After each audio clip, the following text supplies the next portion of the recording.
एक freak trade हुई, लाखों का खेल हुआ। कहाँ हुई ये फ्रीक ट्रेड, समझ लेते हैं आशीष से। आशीष बताइए कहाँ पर हुई ये फ्रीक ट्रेड, कौन से स्टॉक में? बिल्कुल, बहुत इंटरेस्टिंग है। यस बैंक, इसके अक्टूबर जो सीरीज है एक्सपायरी का, इसके 12 रुपए के जो पुट ऑप्शन में, इसमें ये फ्रीक ट्रेड हुआ। और आप भाव देखेंगे तो आपको समझ में आएगा कि 12 रुपए का तो यस बैंक का भाव, तो जो स्ट्राइक प्राइस है 19 रुपए का अभी भाव चल रहा है, लेकिन ये जो प्रीमियम है टच कर गया 20 रुपए का भाव। और कुछ ही सेकंडों में अगर आप देखें तो एक का फायदा और एक का बड़ा नुकसान।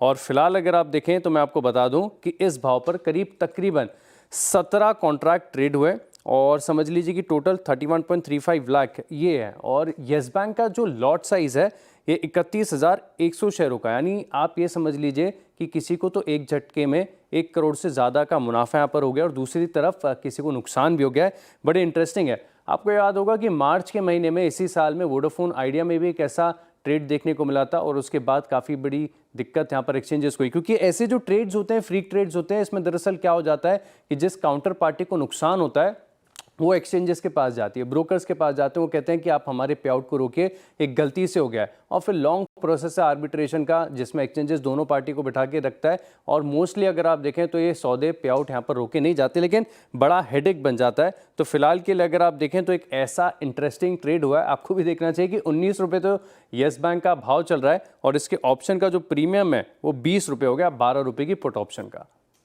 ओके, तो इसमें ऑब्वियसली कुछ आपको सेंस मिली कि कौन थी काउंटर पार्टी, ऐसा कुछ पता चला इसमें? दो पार्टीज कौन थी इसमें? अभी तक तो फिलहाल नहीं पता चला, लेकिन जानकारी के लिए हम प्रयास करेंगे। लेकिन सर मैं बताऊं कि बहुत इंटरेस्टिंग बात है कि जब वोडाफोन आइडिया में लास्ट ये फ्रीक ट्रेड हुआ था तो काफ़ी लोग अज्यूम कर रहे थे कि हो सकता है कि इसमें एल्गो का हाथ हो, लेकिन एल्गो नहीं था। दोनों अगर आप देखें तो मैनुअल ट्रेड्स थे, किसी की गलती से था और दोनों पार्टीज में कोई कोरिलेशन भी नहीं था दूर दूर तक। हालांकि अगर आप देखें फिंगर बेसिकली 20 पैसे की जगह 20 रुपए चला गया। हाँ। यही देखने को मिला। तो इस ट्रेड में भी यही माना जा रहा है कि शायद ऐसा ना हो कि एल्गो हो, ये नॉर्मल ट्रेड्स भी हो सकते हैं। लेकिन अब ये एक्सचेंजेस के लिए बड़ा सरदर्द है और एक्सचेंजेस ऑलरेडी इनके ऊपर काम भी कर रहा है, मैं ये भी बताना चाहता हूँ, क्योंकि ये मामले लगातार बढ़ते जा रहे हैं। कुछ रिपोर्ट हो जाते हैं, कुछ स्लिप हो जाते हैं। जो छोटे स्टॉक्स हैं, छोटे भाव के, इनकी दूर की एक्सपायरी में ऐसे ट्रेड्स लगातार देखने को मिल रहे हैं। तो एक्सचेंजेस के लिए भी ये बड़ा सिरदर्द बना हुआ है और हो सकता है कि आगे जाके इसके ऊपर भी कोई ना कोई सर्कुलर आ जाए। बिल्कुल। शुक्रिया आशीष। तो 20 रुपये डल गया सिस्टम में, गलती से पॉइंट रह गया होगा, 0.20 लिखना होगा किसी को, 20 हो गया। पता है कई लोग, जैसे आशीष ने भी कहा, कई लोग ऐसे प्रोग्राम रन करते हैं, वो दिन में अपने ऐसे कई स्टॉक्स में, कई ऑप्शंस में कई ऐसे रेट डाल के रखते हैं अपॉर्चुनिस्टिक, कि कल को किसी से गलती से मान लो वो फैट फिंगर अगर एरर हो गई तो उनको वो उस तुरंत वो ट्रेड एग्जीक्यूट हो जाए। इसमें देखिए कुछ कर नहीं सकते, क्योंकि फैक्ट ये है कि आपको बहुत केयरफुल रहना चाहिए जब आप ट्रेडिंग कर रहे होते हैं। ये थोड़ा सा दिखाई नहीं दे रहा है, इसको हटा देते हैं, समझ में नहीं आएगा, थोड़ा सा आई थिंक क्लियर नहीं है ये। लेकिन 12 रुपये के स्ट्राइक के प्राइस में एक फ्रीक ट्रेड हुई। शुक्रिया आशीष। गावा सर, ऐसे में क्या होता है अगर फ्रीक ट्रेड होती है तो ऑप्शन में? आई हैव नो नॉलेज, पता नहीं, आई हैव जीरो नॉलेज, मेरे से कभी हुआ नहीं और नथिंग। मुझे खाली एक ही एक्सपीरियंस है। मेरा एक ऑप्शन था 10-15 साल पहले, वो सर्किट पे चला गया था। मैंने ऑप्शन लेके एडवांटेज लेके बेच दिया उसको। मुझे ध्यान नहीं कौन सा ऑप्शन था, लेकिन ऑप्शन सर्किट पे चला गया था। I sold it.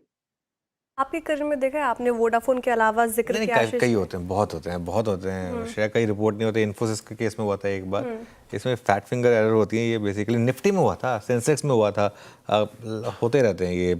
चंदन, ऐसे में क्या होता है नॉर्मली? जो हो गया बस हो गया, जिसका फायदा हो गया वो हो गया। बिल्कुल वही होता है। और अनुज जी, मैंने काफी नोटिस किया, इनफेक्ट करियर में ऐसा 10-12 बार देखा है कि काफी बार होता है। और यूजुअली काफी ट्रेडर्स होते हैं, स्पेशली जो ओवर आर्बिट्रेज होते हैं, वो क्या करते हैं, सिलेक्टिव स्टॉक्स के ओटीएम स्ट्राइक्स में ट्रेड डाल के रखते हैं। और उनका रूटीन होता है कि मार्केट खुलने से 15-20 मिनट पहले वो डाल देते हैं। और उनको ऐसा लगता है साल में यदि 2 बार भी ऐसा कोई ट्रेड मिल जाए तो भी उनको ऐसा लगता है कि नुकसान क्या है। बट अगेन 2-3 केसेस में हम रेगुलेटर के पास गए थे और कहीं ना कहीं ये हमने रिक्वेस्ट की थी कि कोई भी ऑप्शन में एक डमी फिल्टर होना चाहिए कि एक सर्टेन प्राइस के ऊपर ट्रेड कैसे हो। जैसे एग्जांपल 12 रुपए का ऑप्शन है तो उसका प्रीमियम कैसे 20 रुपए हो सकता है। हालांकि इस एग्जांपल में आप देखोगे ज्यादा नहीं, 10 लोट की क्वांटिटी का काम हुआ है, बट प्रीमियम 20 रुपए हो चुका है। तो रियल में देखें तो डेरिवेटिव्स को या फिर अंडरलाइन को मिसबैलेंस करके यदि कोई ट्रेड होता है तो लॉजिकल नहीं है। तो मेरे हिसाब से कहीं ना कहीं यदि मान लो कोई मार्केट करके भी ट्रेड होता है तो एक सर्टेन लेवल के ज्यादा प्रीमियम में ट्रेड नहीं होना चाहिए, मेरा ऐसा मानना है। तो कहीं ना कहीं वहां पे डमी फिल्टर या कोई ट्रेड फिल्टर या एंट्री फिल्टर होने चाहिए, सो दैट इस तरह का मिसमैच नहीं हो। इसमें क्या होता है कि एक्सचेंज के पास दोनों पार्टी जाती है, एक पार्टी जाती है और कहीं ना कहीं आर्बिट्रेज करने का ट्राई करते हैं।